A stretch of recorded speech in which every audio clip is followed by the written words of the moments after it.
Hello, my name is Kim Ingram from the Department of Mechanical Engineering, and today I will be presenting my work titled User Preference of Applied Torque Characteristics for Bilateral Powered Ankle Exoskeletons.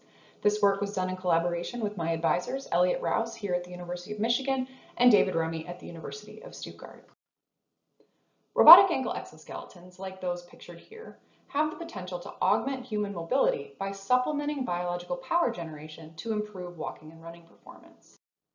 But to realize the full potential of ankle exoskeletons, we must optimize their controllers to achieve some specific objective. One common device optimization strategy involves iteratively adjusting the exoskeleton's torque profile in order to minimize the user's energy expenditure or metabolic cost. However, this strategy requires that we predefine one measurable physiological objective function to minimize. In reality, when we consider the ways that individuals may use exoskeletons in their jobs or in their daily lives, it's likely that users prioritize many different objectives simultaneously, like balance, effort, or comfort.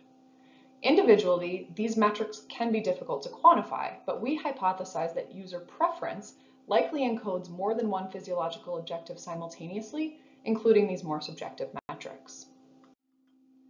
In our study, we sought to determine if exoskeleton users have distinct preferences in their exoskeleton assistance and how these preferences might change with walking speed.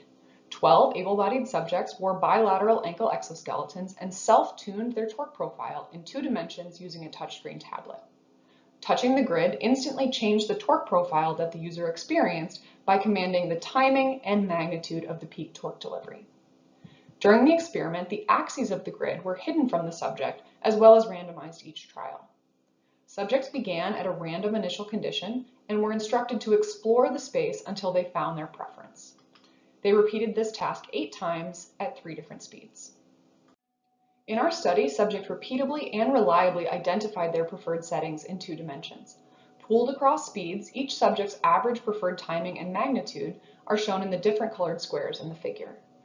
The main thing to notice here is that subjects preferred different magnitude settings from one another, while their timing preferences were more similar to one another.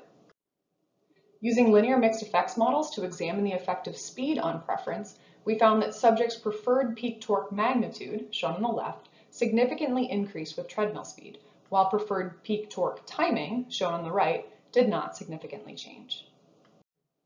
The results from this experiment demonstrated that users can repeatedly identify their preferred exoskeleton assistance settings and that their preferences may predictably change with walking speed.